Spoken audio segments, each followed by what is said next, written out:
کی بود لنین؟ لنین و کی بود؟ شعر نه داد ما خوندم وقت جنگ ای کلانتراتون لنین نشنویده؟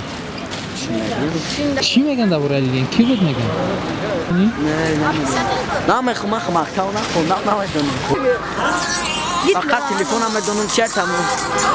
لنین در دوره SSR را حکمرانی میکرد و بر ضد هیتلر جنگ کرده است و 15 دولت را حکمرانی میکرد. لنین میگم شما کی را میشناسید؟ اون من لنین کی هست؟ او دانه که اون جنگ چه میگه؟ جنگ واسه میگه. شما در تاریخ لنین نمیخونید؟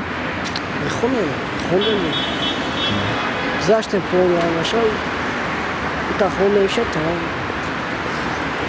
پدر و مادرتون کلانترانتون درباره لنین یگان بار گفتند که کی بود؟ چی میگفتند؟ درباره‌اش چی نقل میکردند؟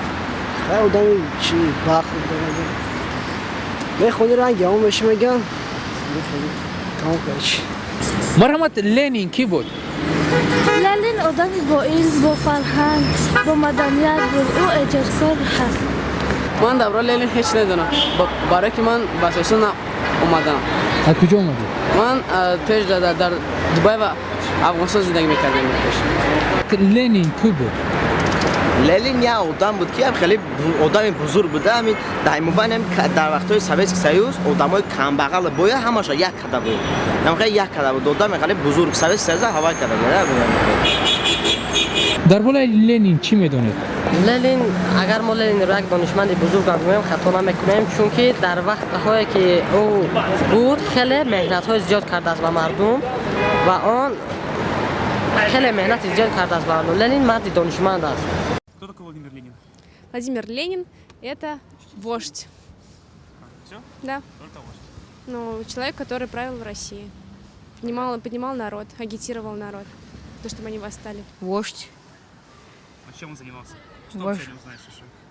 Я знаю то, что он вождь. Владимир Ленин, знаешь, кто такой? Нет. Ну как же, Ань, Э, ты знаешь. Нет, я не помню. Лидер партии большевиков. Когда? Что когда? Он был лидером партии большевиков. Ну, этого точно вам не могу сказать. И он революцию возглавлял.